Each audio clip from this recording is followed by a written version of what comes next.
Study IQ IAS. Smart aspirants number one choice. हम जो भी प्रोडक्ट एक्सपोर्ट करते हैं उसमें एग्रीकल्चर एक ह्यूज रोल प्ले करता है, क्योंकि maximum product agriculture related products ही होते हैं। एग्रीकल्चर और इट्स ड्राइव्ड प्रोडक्ट को हम ज़्यादातर एक्सपोर्ट करते हैं। बट क्या है, आपको पता है कि हमारे एग्रीकल्चर प्रोडक्ट्स को डिफरेंट कंट्रीज़ या तो बैन कर रही हैं या फिर हमारी कंसाइनमेंट को वापस कर रही हैं। अब जैसा कि चाइना ने कुछ टाइम पहले हमारे राइस के साथ किया था, उन्होंने हमारे राइस के बहुत सारे कंसाइनमेंट वापस कर दिए थे।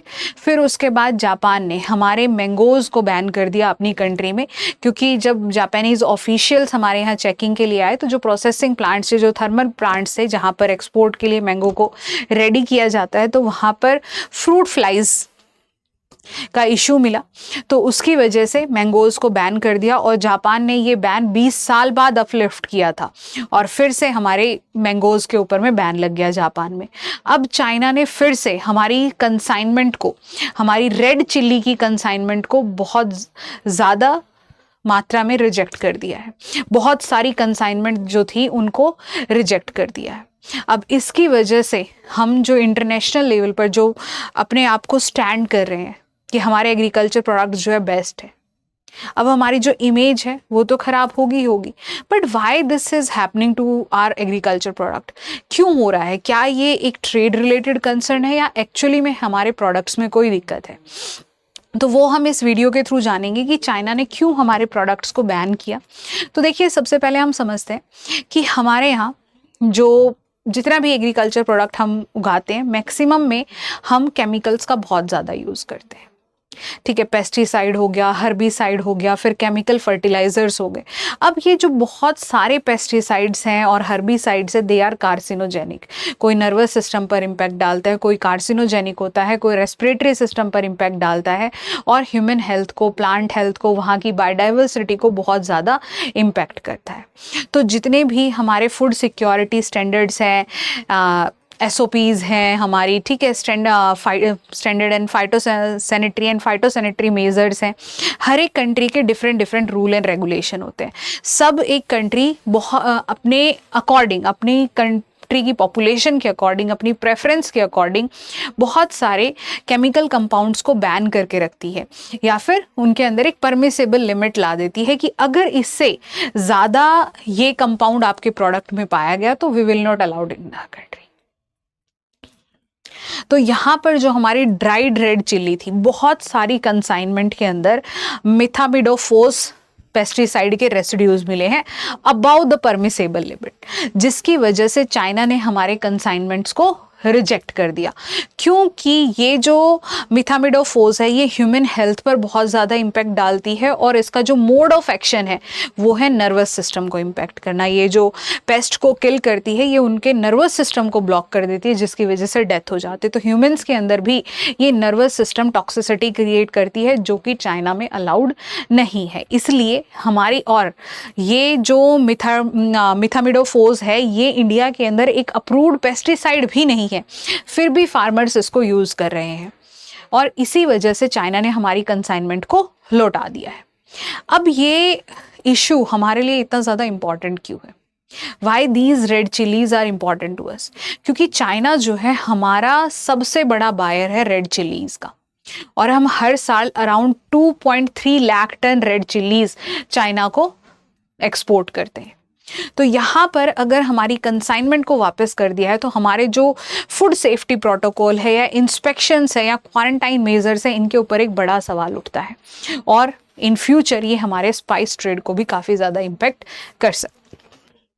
Before moving on with our video, मैं आपको बताना चाहूँगी कि कल ही UPSC ने CSE का रिजल्ट निकाल दिया है। तो अगर आपका क्लियर हुआ है तो बहुत बहुत शुभकामनाएं, बहुत बहुत कॉन्ग्रेचुलेशंस।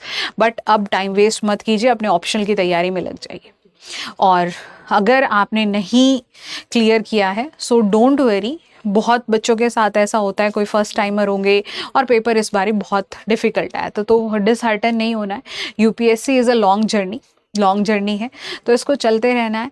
बट अब और टाइम वेस्ट मत कीजिए। ये जो अब आपके पास टाइम है इसको ब्यूटीफुली डिज़ाइन कीजिए, ब्यूटीफुली इसको लेकर के चलिए और सबसे पहले अपने ऑप्शनल की तैयारी शुरू कीजिए। क्योंकि और अगर आप ऑप्शनल में हमारा कोर्स परचेज करना चाहते हो तो स्टडी IQ आपके साथ है। हमने हमारा एग्रीकल्चर ऑप्शनल 2027 के लिए जो बैच है, जून बैच, वो 15 जून कल से ही हमारा शुरू हुआ है। और सबसे खास बात ये है कि आपकी इस तैयारी में आपका साथ देने के लिए हमने निकाला है आरंभ UPSC ऑफर, जहाँ पर हमारा कोर्स आपको मिल रहा है 50% ऑफ पर। अगर आप MyLive MYLIV कोड यूज़ करेंगे तो आपको हमारा कोर्स 50% ऑफ पर मिल जाएगा। ये 40,000 का कोर्स अराउंड आपको 17,000 का मिल जाएगा। और ये जो ऑफ़र है बहुत लिमिटेड पीरियड के लिए। और अगर आप काउंसलिंग चाहते हैं, आप चाहते हैं कि आपको कोई गाइड कर दे एग्रीकल्चर ऑप्शनल रिलेटेड, आपको कोई समझा दे, तो काउंसलिंग के लिए भी आप इस नंबर पर डायल कर सकते हैं 76400300। My team is there to help you, not just to sell the course, for everything. हर एक चीज़ के लिए वो आपको हेल्प करेंगे। तो आप यहाँ डायल कर सकते हैं। और आप एग्रीकल्चर रिलेटेड किसी भी कंटेंट के लिए, किसी भी एग्जाम के लिए, आपको किसी भी टॉपिक की PDF चाहिए, आप मेरा ये टेलीग्राम चैनल ज्वाइन कर सकते हैं। For latest current affair and for anything, revision, notes and anything, you can join my Telegram channel @monica_yadav_agriculture। अब हम वापस से अपने टॉपिक की बात करते। तो हमने बेसिक न्यूज़ जो थी वो समझ ली। अब हम समझते हैं, क्योंकि ये ना आपके प्रीलिम्स के लिए भी एक बहुत इंपॉर्टेंट टॉपिक बन सकता है। तो ये जो मिथामिडोफोज पेस्टिसाइड्स है, ये एक्चुअली होती क्या है? ये ऑर्गेनोफॉस्फेट इंसेक्टिसाइड है और ये एक ब्रॉड स्पेक्ट्रम पेस्टिसाइड है। Insecticide, pesticide both are same. तो ये एक ब्रॉड स्पेक्ट्रम, मतलब वेराइटी ऑफ इंसेक्ट्स के अगेंस्ट ये काम करती है। जैसे आपके सकिंग और च्यूइंग इंसेक्ट्स जो हो गए, जो प्लांट सैप को सक करते हैं या च्यू करते हैं, मतलब चबा करके प्लांट की पत्तियों को खा जाते हैं, ये उन दोनों तरीके के इंसेक्ट्स के अगेंस्ट काम करती है। बट ये बहुत ज़्यादा टॉक्सिक है ह्यूमन्स, एनिमल्स और बहुत सारे इंसेक्ट्स के लिए। बहुत ज़्यादा टॉक्सिसिटी ये क्रिएट करती है और स्पेशली ये इम्पैक्ट करती है नर्वस सिस्टम को। तो इसकी वजह से सीजर्स आने लगते हैं, आपको चक्कर आने लगते हैं, मेंटली आप परेशान हो जाते हैं और कई बार होता है कि आपका कंप्लीट नर्वस सिस्टम ही डिसरप्ट हो सकता है। ये क्या करता है, ये जो इसका मोड ऑफ एक्शन है, ये एसिटाइल कोलिनेस्ट्रेज को, जो एक एंजाइम है हमारे नर्वस सिस्टम में, उसको ब्लॉक कर देता है, जिसकी वजह से हमारे नर्वस सिस्टम की मैल फंक्शनिंग हो जाती है। हम चीज़ों को ढंग से पहचान नहीं पाते, ऑब्जर्व नहीं कर पाते, जिसकी वजह से सीजर्स होते हैं, रेस्पिरेटरी प्रॉब्लम होने लगती है, मसल स्पैज्म हमें होने लगती है और अगर सिवियर पॉइजनिंग हो जाए तो डेथ भी हो सकती है। और कोई भी कंट्री इसको अलाउ नहीं करती। Even this is ban in our country as a pesticide as well. इसके साथ साथ ये तो हेल्थ कंसर्न थे, बट इसके एनवायरमेंटल कंसर्न भी काफ़ी सारे हैं। ये प्रेसिस्टेंट टॉक्सिक रेसिड्यू है, ये मतलब बहुत ज़्यादा रेसिडुअल टॉक्सिसिटी करता है। ये एक बार अगर आपने अप्लाई कर दिया तो जल्दी से वहाँ से ख़त्म नहीं होता। ये सॉइल एंड वाटर दोनों को ही पॉल्यूट करता है, लीचिंग के साथ ही ग्राउंड वाटर को पॉल्यूट करता है। रन ऑफ हुआ तो ये आपका लेक्स को, वाटर बॉडीज़ को इम्पैक्ट करेगा। इसकी वजह से ये आपका एक्वेटिक ऑर्गेनिजम्स को इम्पैक्ट करता है और इसके जो रेसिड्यूज जो हैं आपके सॉइल में बचे हैं या फिर एयर में हैं, वो पॉलिनेटर और अदर ऑर्गेनिजम्स को इम्पैक्ट करते हैं। और अब बहुत सारी कंट्रीज़ में, जैसा मैंने आपको बताया, रेस्ट्रिक्टेड यूज़ है या इसका बैन है और इम्पोज्ड स्ट्रिक्नेंट रेसिड्यू स्टैंडर्ड, और सभी कंट्रीज़ ने इसके ऊपर एक मिनिमम परमिसेबल लिमिट लगा रखी है। और इंडिया भी इसके यूज़ को, जो हमारे food safety rules and regulation है, तो वो भी इसके यूज़ को डिस्करेज करते हैं और रेस्ट्रिक्ट करते हैं। They do not allow to use it in our country. इसके बाद हम बात करते हैं, अब ये हमने कहा कि हर एक पेस्टिसाइड, इंसेक्टिसाइड की एक मिनिमम परमिसेबल लिमिट या फिर मैक्सिमम रेसिडुअल लिमिट प्रेजेंट होती है। या तो आपकी मैक्सिमम, मैंने पहले मिनिमम बोल दिया, sorry for that, maximum permissible limit या फिर मैक्सिमम रेसिड्यू लिमिट कि कितना अलाउड कर सकते हैं। ये जो MRL होती है, ये हाईएस्ट लीगली परमिसेबल कंसंट्रेशन है किसी भी पेस्टिसाइड रेसिड्यू की फूड के अंदर, कि किसी भी फूड के अंदर इससे ज़्यादा ये पेस्टिसाइड नहीं होना चाहिए। अगर इससे ज़्यादा होगा तो then we will not allow it. ये इसलिए सेट किया जाता है ताकि हम कंज्यूमर हेल्थ या ह्यूमन हेल्थ को प्रोटेक्ट कर सके, इंटरनेशनल ट्रेड को फैसिलिटेट कर सके और जो फूड सेफ्टी स्टैंडर्ड्स है इनको इंश्योर कर सके थ्रू आउट द वर्ल्ड। और ये जो है इंटरनेशनली सेट किए जाते हैं कोडेक्स एलिमेंट्रिस कमीशन के द्वारा। ये जो है different food related standards, pesticide, chemical insecticide, इन सब के रिगार्डिंग ये आपके MRL जो है वो डिसाइड करता है। इसके बाद सभी कंट्रीज़ के अपने डिफरेंट है, तो नेशनल फूड सेफ्टी अथॉरिटीज़ और इम्पोर्टिंग कंट्रीज़ जो है इनको डिसाइड करती है। ठीक है, अब यहाँ पर हम बात करते हैं, ये तो हमने MRL की बात की कि ये क्या होता है, आपकी ये मिथाडोमिनोफोस जो पेस्टिसाइड है वो क्या है। बट अब हम यहाँ बात करते हैं कि हमारा चिली एक्सपोर्ट पे हमारा सिग्निफिकेंस क्या है, क्योंकि इंडिया जो है वो लीडिंग एक्सपोर्टर है रेड चिल्ली का, चिल्ली पाउडर का, ओलियो रेजिन्स का, और सबसे ज़्यादा एक्सपोर्ट किया जाता है इसको China, Bangladesh, Thailand, Sri Lanka, Vietnam, USA and Malaysia के अंदर।